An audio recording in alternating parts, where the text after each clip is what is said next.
اسلام نکاح کو پروموٹ کرتا ہے، اسلام نکاح کی ترغیب دیتا ہے، اسلام نکاح پر ابھارتا ہے امیر غریب ہر کسی کو۔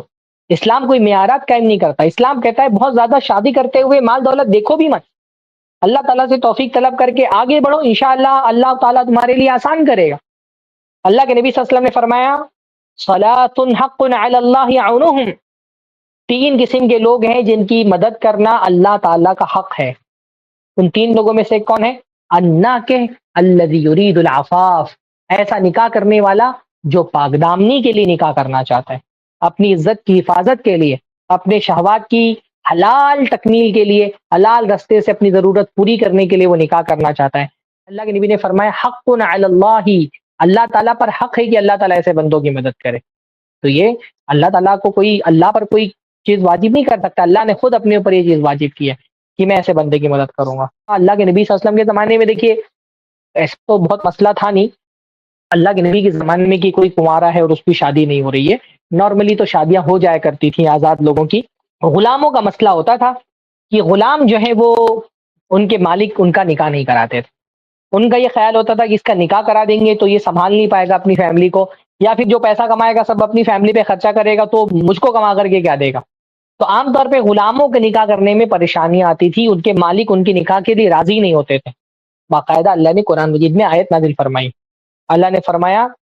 وَأَنكِحُوا الْأَيَامَ مِنكُمْ وَالصَّالِحِينَ مِنْ عِبَادِكُمْ وَإِمَائِكُمْ، تم میں سے جو بے نکاح لوگ ہیں، بیوہ عورتیں، ایسے مرد جن کی بیویوں کی وفات ہو چکی ہے، ان کا نکاح کراؤ۔ وَالصَّالِحِينَ مِنْ عِبَادِكُمْ وَإِمَائِكُمْ، اور تمہارے جو نیک غلام ہیں، اسی طرح سے جو تمہاری لونڈیاں ہیں ان کا نکاح کرا دو۔ اب در یہی ہے کہ یہ تو غریب ہے، کیسے اس کا نکاح کرائیں؟ تو فرمایا ان یکونوا فقراء یغنیہم اللہ من فضلہ، اگر یہ غریب ہوں گے اللہ اپنے فضل سے ان کو غنی کر دے گا۔ یعنی اگر غریب بھی ہیں تو بہت زیادہ نکاح کرتے ہوئے مت دیکھو کہ مال ہے کہ نہیں ہے، اللہ رب العالمین دے گا کہیں نہ کہیں۔ یعنی حضرت عمر کہا کرتے تھے کہ مجھے تعجب ہوتا ہے اس شخص پر جو غنا کو یعنی مالداری کو نکاح کے علاوہ کہیں اور تلاش کرے، جبکہ قرآن مجید میں اللہ نے صرف نکاح ہے جس کے ساتھ غنا کا وعدہ کیا ہے، فرمایا نکاح کرو اللہ تعالیٰ تم کو غنی کر دے گا۔ تم فقیر بھی ہوگی یکون فقراء یغنیہم اللہ من فضلی، اگر وہ فقیر ہوں گے اللہ اپنے فضل سے ان کو غنی کر دے گا، ان کو مال و دولت سے نوازے گا۔ تو بہت زیادہ مال ہمارے یہاں پہ کیا ہوا ہے، ایک مالی بوجھ نوجوانوں کے کندھے پہ ڈال دیا گیا ہے، ایسا معیار الگ الگ علاقوں میں الگ الگ معیار ہے۔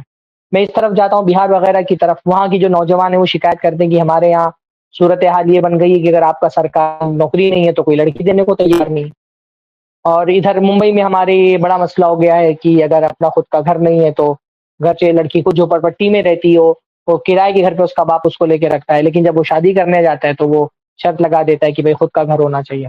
یہ خود کا گھر ممبئی میں کتنا مشکل کام ہے، کہاں سے خود کا گھر لڑکے بیچارے فراہم کر پائیں گے؟ 40 50 لاکھ میں نارمل گھر ملتے ہیں ممبئی سے باہر، ایک نوجوان آدمی کے لیے کتنا مشکل ہے اپنا خود کا فلیٹ خریدنا۔ ممبئی میں اتنے سارے لوگ کرائے پر رہ رہے ہیں، اگر آپ کی بچی کا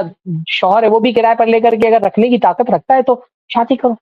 ہر آدمی بول رہا ہے کہ نہیں خود کا گھر ہونا ضروری ہے۔ الگ الگ علاقوں میں الگ الگ طرح کے معیارات کی، اتنا کاروبار ہو تو اتنا پیسہ ہو، اتنی پراپرٹی ہو۔ ادھر یو پی میں دیکھ رہا ہوں کہ وہ تو کھیتی باڑی کی شرط ہے، اگر اتنے بیگھے کھیت ہوں گے تبھی نکاح کریں گے۔ ہاں، یو پی والوں کا ایک الگ ہی مزاج ہے، ان کو کئی بیگھا کھیت چاہیے تب جا کر کے ان کی بیٹی کا نکاح کریں گے وہ۔ تو یہ مالی معیارات میں ٹھیک ہے، اتنا دیکھنے میں کوئی حرج نہیں ہے کہ بیسک جو آپ کی بیٹی کی لائف اسٹائل ہے، اتنا کما رہا ہے کہ نہیں کما رہا ہے کہ آپ کی بیٹی کو وہ لائف اسٹائل فراہم کر سکے۔ بھائی چولہا جلانے بھر کا تو کمانا چاہیے اس کو، اگر اتنا بھی نہیں کما رہا، بالکل ناکارہ بیٹھا ہے تو آپ منع کر دیں تو بات سمجھ میں آتی ہے۔ اللہ کے نبی صلی اللہ علیہ وسلم کے پاس حضرت فاطمہ آئی اور انہوں نے کہا کہ مجھے معاویہ میں رشتہ بھیجا ہے تو میں کیا کروں؟ تو اللہ کے نبی صلی اللہ علیہ وسلم نے فرمایا اما معاویہ فسألوہ قوم، کہ معاویہ تو جو ہے وہ بہت غریب آدمی ہے۔ تو حضرت فاطمہ بنت قیس کا معیار جانتے تھے اللہ کے رسول، اور ان کو سمجھ میں آیا کہ بھئی معاویہ اتنے غریب ہیں کہ وہ ابھی بیوی کو سنبھالنے اور ان کا خرچہ پورا کرنے کی استطاعت ان کے اندر نہیں ہے، تو منع کر دیا۔ تو اگر اتنا بھی لڑکا بالکل بے روزگار ہے، کچھ نہیں کما رہا ہے اور آپ منع کر رہے ہیں تو بات سمجھ میں آتی ہے، لیکن لڑکا اگر برسر روزگار ہے یا پوٹینشل ہے، اس کے اندر صلاحیت ہے، محنت بھی ہے اور تعلیم یافتہ ہے، ایسا ہے کہ وہ پیسہ کما سکتا ہے، تو اصل نہ پوٹینشیل دیکھنا چاہیے، اصل جائیداد نہیں دیکھنا چاہیے، بلکہ بہت مرتبہ دیکھنے میں آیا ہے کہ بہت ساری جائیداد دیکھ کر کے شادی کر دی، جائیداد جب بڑھ گئی تو لڑکے کے پاس کچھ نہیں بچا، اور ناکارہ تھا لڑکا، اور وہ بالکل زندگی بھر بوجھ بنا رہا اپنے سسرال والوں پہ۔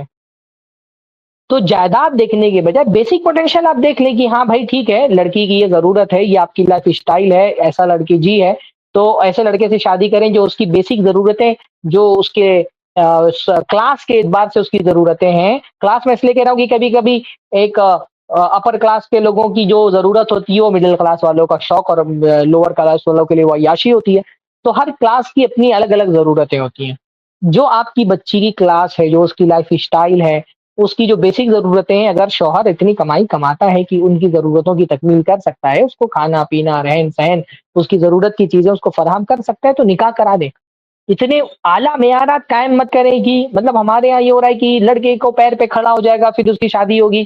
باپ نے الگ اس کی ذمہ داریاں کندھوں پہ ڈالی ہوئی ہے، باپ کا معیار الگ ہے، ماں کا معیار الگ ہے، لڑکی والوں کے الگ مطالبات ہیں، اس بیچارے کو اس کے پیروں پہ کھڑا کرتے کرتے اس عمر میں پہنچا دیتے ہیں شادی کے وقت کہ وہ اس کے گھٹنوں میں درد شروع ہو جاتا ہے۔ وہ بیچارہ میں نے دیکھا ہے، لڑکے نکاح کی عمر میں جب جا کر کے بیٹھو تو وہ لوگ بولتے ہیں لڑکا تو ڈھونڈنا پڑتا ہے، لڑکا کہاں ہے؟ نکاح کی مجلس میں پہچان میں نہیں آتا کہ لڑکا کون ہے اس میں، جتنے بیٹھے ہوتے ہیں وہ سارے کے سارے مرد ہوتے ہیں، تو بتایا جاتا فلاں صاحب ہے جو لڑکا ہے، ان کے بال جھڑ چکے ہیں، پیٹ باہر نکل چکا ہے، اچھی خاصی عمر 30-35 سال کی عمر اس کی ہو گئی بیچارے کی، جو اس کی جو کریم عمر تھی اس عمر میں تو اس کو بیوی نہیں ملی، اس کی بیوی کو وہ نہیں ملا، بیوی نے اس کی زندگی کا جو اصل بہار کا دور تھا وہ تو دیکھا ہی نہیں۔ تو اتنا بوجھ مت ڈالیے سماج پر، بیسک دیکھیں کہ مالی حیثیت کیا ہے اور بیسک ضرورتیں آپ کی پوری کر سکتا ہے کہ نہیں، نکاح کرا دیں۔ جتنا آپ نکاح میں تاخیر کریں گے لڑکوں کے لڑکیوں کے، اتنا زیادہ معاشرے کے اندر زنا عام ہوگا۔ ہمارا معاشرہ تقوی والا معاشرہ نہیں ہے۔ ہاں، جہاں پہ ایک مسلمان نوجوان اس کے اندر اتنا تقوی نہیں ہے کہ وہ اپنے آپ کو اس کھلے ہوئے زنا کے ماحول میں، جہاں ہر طرف فحاشی اور بدکاری کے راستے کھلے ہوئے، اور اس ماحول میں وہ اپنی عزت کی حفاظت کرے گا، روزے رکھے گا۔ کتنے نوجوانوں کو آپ جانتے ہیں جن کی شادی نہیں ہوئی اور وہ روزے رکھتے ہیں؟ میں تو نہیں جانتا ایک بھی نوجوان کو کہ جو روزے رکھتا ہے اس لیے کیونکہ اس کی شادی نہیں ہوئی ہے، کیونکہ معاشرے میں تقوی نہیں ہے۔ تقوی انسان کو بچاتا ہے فحاشی سے، زنا سے۔ جب تقوی والا معاشرہ نہیں ہے تو تقوی کے بعد ایک ہی چیز ہے جو انسان کی عزت کی حفاظت کر سکتی ہے، اور وہ ہے نکاح۔ اس لیے آسان کریے معاشرے کے اندر نکاح کو، لڑکوں کے لیے بھی آسان بنائیے، لڑکیوں کے لیے بھی آسان بنائیے، الٹے سیدھے معیارات قائم مت کیجیے۔ ایک ایسے ماحول میں جہاں پر زنا اور فحاشی عام ہو رہی ہے، وہاں آپ تقریریں کریے معاشرے کو زنا سے نہیں بچا سکتے، وہاں آپ کو عملی اقدامات بھی کرنے پڑیں گے۔ بھائی حدیثیں قرآن کی، آیتیں، یہ وعیدیں، یہ سب جن کے ہاں کارگر ہوتی ہیں جن کی دل میں اللہ کا تقوی ہوتا ہے۔ جو زنا کے خلاف وعیدیں ہیں اور زنا کرنے والوں کے لیے عذاب سنائے گئے ہیں، عذاب کی خبریں سنائی گئی ہیں، یہ ساری عذاب کی خبریں متقی لوگوں کو ڈراتی ہیں۔ فاسق فاجر آدمی کو وعیدوں سے کچھ فرق نہیں پڑتا ہے، جو نماز روزہ نہیں کر رہا ہے، زنا سے بھی بچنے کے لیے اس کو کیا اللہ تعالیٰ کا خوف ہے؟ جب نماز روزے کے معاملے میں اللہ کا خوف نہیں تو زنا کے معاملے میں اللہ کا خوف کیوں ہوگا اس کو؟ نماز چھوڑنا تو زنا کرنے سے بہت بڑا گناہ ہے۔ کہنے کا یہ مطلب ہے نا کہ شریعت کیا کرتی ہے، نکاح کو آسان کرتی ہے۔